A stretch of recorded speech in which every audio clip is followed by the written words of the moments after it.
Halo pemirsa, gara-gara warisan seorang anak di Kendal, Jawa Tengah tega membunuh ibu kandungnya. Pelaku mencopot selang oksigen saat korban dirawat di puskesmas. Saya, Raisa Nadia, kita jumpa lagi di program Berita Kriminal. Bersama kita akan mengungkap dunia kejahatan dengan berbagai laporan kriminal dalam Sergap.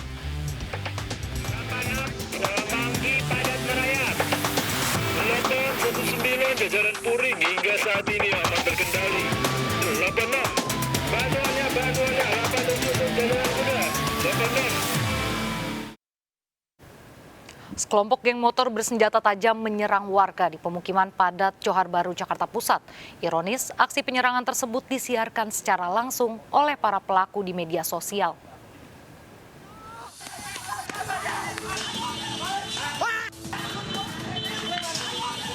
Menggunakan senjata tajam, sekelompok geng motor menyerang warga di Jalan Muhammad Ali, Johar Baru, Jakarta Pusat.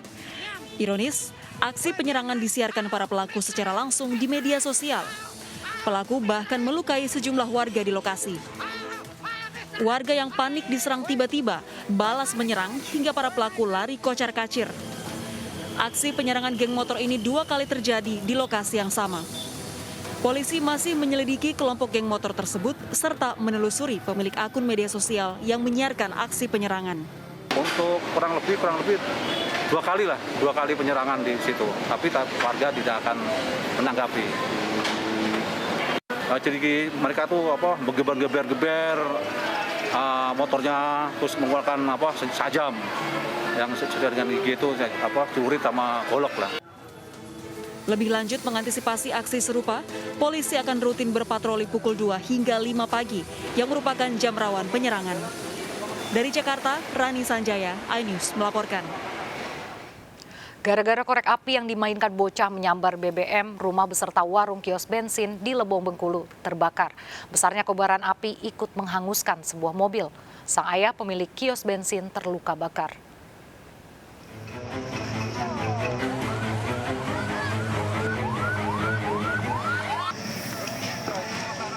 Dengan alat seadanya, warga panik berupaya memadamkan kobaran api yang melalap sebuah warung dan kios bensin milik Yadi di Desa Talang Ulu, Lebong, Bengkulu, Kamis siang. Api cepat membesar, ikut menghanguskan satu mobil dan menyambar rumah Yadi yang ada di sebelah warung. Setelah 2 jam, api akhirnya bisa dipadamkan. Diduga api berasal dari korek api yang dimainkan bocah anak pemilik kios.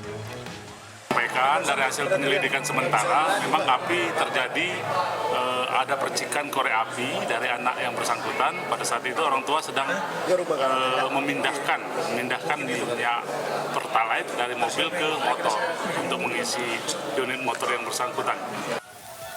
Akibat kebakaran, Yadi pemilik kios bensin terluka bakar, dirawat di RSUD setempat. Sementara kerugian diperkirakan ratusan juta rupiah. Dari Lebong, Bengkulu, Endro Dwirawan, iNews melaporkan. Tak terima temannya dianiaya, ribuan pesilat mendatangi Mapolsek Mojo Agung, Jombang, Jawa Timur. Para pesilat menuntut polisi menangkap pelaku.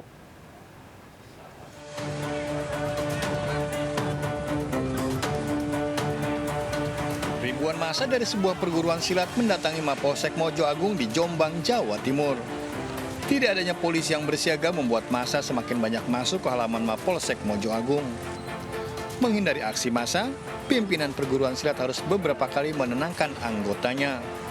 Massa meminta polisi menangkap pelaku penganiayaan terhadap anggotanya. Penganiayaan diduga dilakukan kelompok silat lainnya. Tuntutannya minta supaya klarifikasi, seperti contohnya satu, ketua pimpinan cabang yang membuat onar untuk meminta maaf kepada perguruan. Polisi mengaku telah menangkap pelaku penganiayaan dan masih menjalani pemeriksaan di Mapolres Jombang.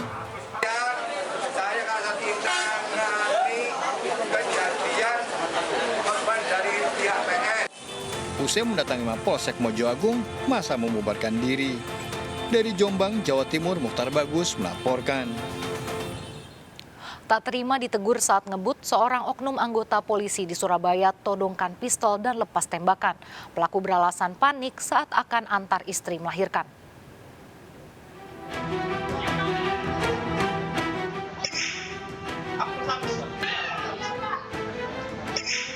Brigadir ACA anggota Polrestabes Surabaya mengajukan pistol dan melepas 2 kali tembakan peringatan saat terlibat keributan dengan tetangganya di Desa Tambakrejo, Sidoarjo, Jawa Timur. Aksi arogan oknum polisi ini terekam CCTV. Peristiwa dipicu lantaran pelaku yang mengendarai mobil tak terima ditegur oleh tetangganya karena melaju dengan kecepatan tinggi. Diduga panik istrinya akan melahirkan, pelaku tersulut emosi hingga melepas tembakan. Terkait kejadian ini, pelaku diperiksa di Polrestabes Surabaya. Peristiwa itu sebetulnya karena ada emergensi yaitu istrinya akan melahirkan dan sudah perdarahan. Sehingga tergesa-gesa, kemudian sempat terjadi kesalahpahaman dengan tetangga, sehingga yang bersangkutan sempat mengeluarkan senjata api dan melakukan meletuskan senjata apinya ke atas sebanyak 2 kali itu aja. Brigadir ACA diberi sanksi disiplin dari Propam. Dari Surabaya, Nur Syafei, iNews melaporkan. Seorang warga kampung Tambakrejo, Semarang, Jawa Tengah terkena tembakan seorang oknum anggota polisi. Peristiwa itu terjadi saat korban berusaha melerai perkelahian antara seorang warga dengan pelaku.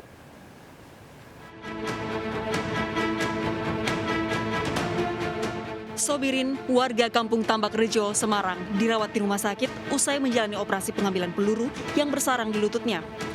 Ironis, korban terkena tembakan pistol Bribtu RS saat berusaha melerai perkelahian RS dengan seorang warga di depan rumah korban.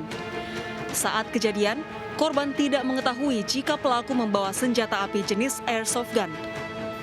Anak kaki. Ditembak berapa kali? Kalau nggak salah 1 kali. Polisi membenarkan pelaku penembakan merupakan anggota Polda Jawa Tengah. Jadi berawal dari keributan antara oknum anggota Polda Jateng dan keluarganya berinisial SY, kemudian dilerai oleh warga berinisial S. Setelah itu akan terjadi perkelahian, Bribtu SY itu tanpa sengaja meletuskan senjata. Kasus ini masih diselidiki polisi. Dari Semarang, Doni Marendra melaporkan. 2 mobil menjadi korban pelemparan batu oleh seorang pengendara motor di underpass Kebayoran Lama, Jakarta Selatan. Pelaku melancarkan aksinya secara acak menyasar pengendara mobil.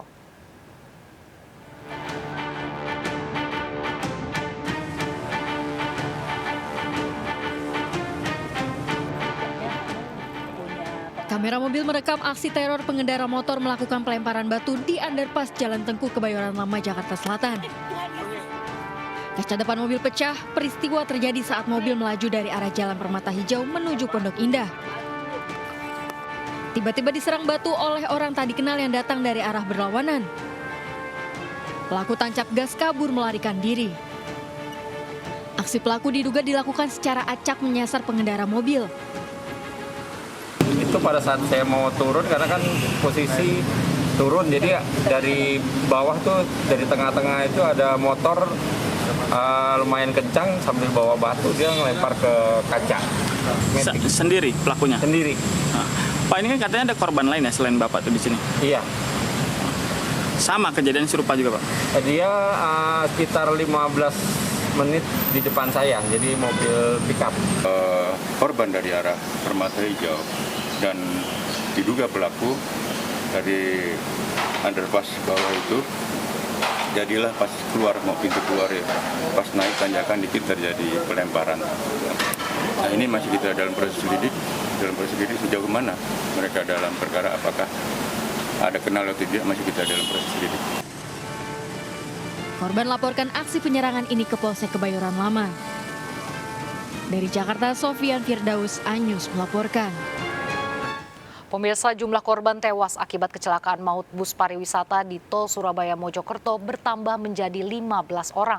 Seorang remaja putri penumpang bus meninggal dunia Kamis pagi setelah 4 hari dirawat. Sopir cadangan bus ditetapkan sebagai tersangka karena mengkonsumsi narkoba saat mengemudi.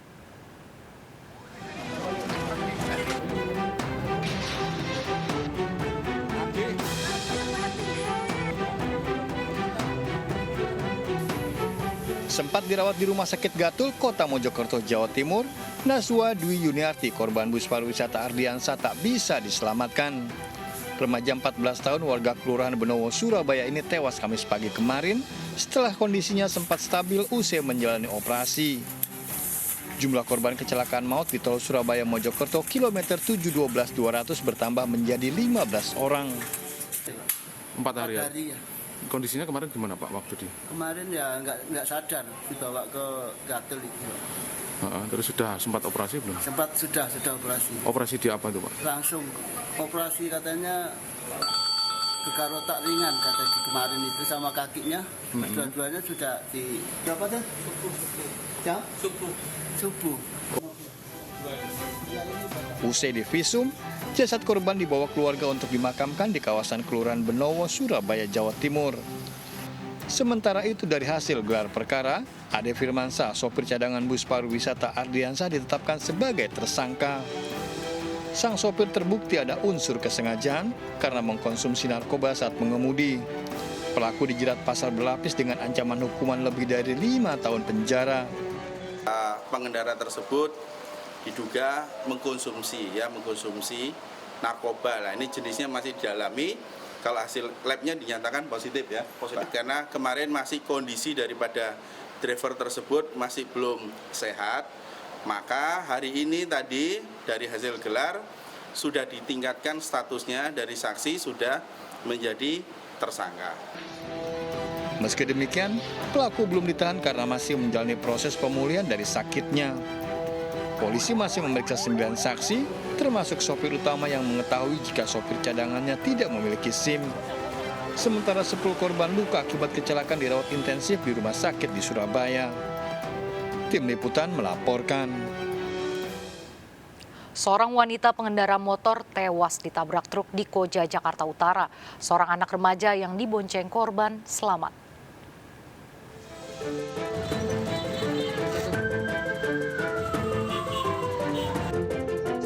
Seorang wanita 51 tahun tewas tertabrak truk di Koja, Jakarta Utara.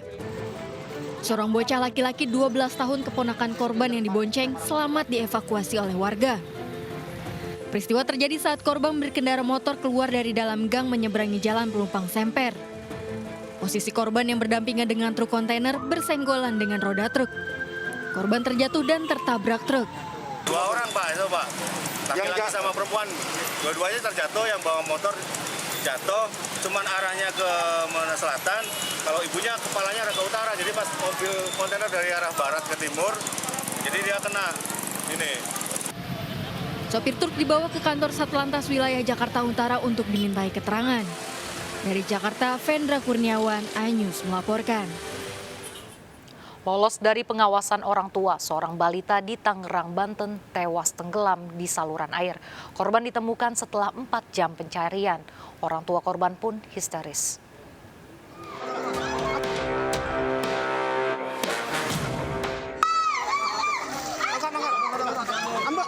Ambil. 4 jam pencarian, petugas mengevakuasi bocah 3,5 tahun tewas tenggelam di saluran air di Jalan Impres, Larangan Selatan, Tangerang, Banten. Kejadian bermula saat korban bermain hujan bersama kakaknya di depan rumah saat kedua orang tuanya tidur. Korban yang bermain genangan air tidak menyadari adanya lubang saluran air. Korban terperosok dan tenggelam hanyut terbawa arus. Korban ditemukan tersangkut di dalam saluran air sejauh 10 meter dari lokasi kejadian. Korban sudah tidak bernyawa. Namun untuk memastikan bahwa itu korban meninggal atau tidak, kita lakukan upaya penanganan medis. Dan ada keputusan bahwa korban sudah meninggal dunia. Untuk pencarian korban tidak ada kesulitan, namun kita dapat kesulitan menuju ke TKP itu tempatnya agak sulit karena mobil kita tidak bisa masuk. Peristiwa ini mengingatkan kembali orang tua untuk selalu mengawasi anak saat bermain di luar rumah. Dari Tangerang, Sukron, iNews melaporkan.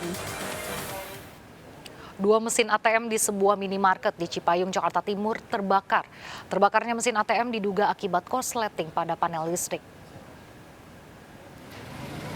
Dua mesin ATM di dalam minimarket di Jalan Setu Cipayung, Jakarta Timur hangus terbakar. Bagian kaca minimarket yang berada dekat mesin ATM juga pecah akibat tak kuat menahan panasnya api. Menurut warga sempat terjadi beberapa kali ledakan di dalam minimarket.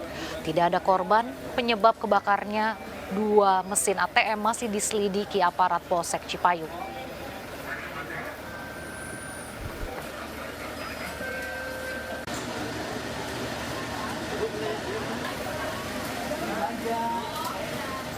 Pembunuhan seorang janda pemilik warung di Tasikmalaya, Jawa Barat diduga melibatkan mantan suami kedua. Ikuti informasi lengkapnya sesaat lagi, tetap bersama Sergap.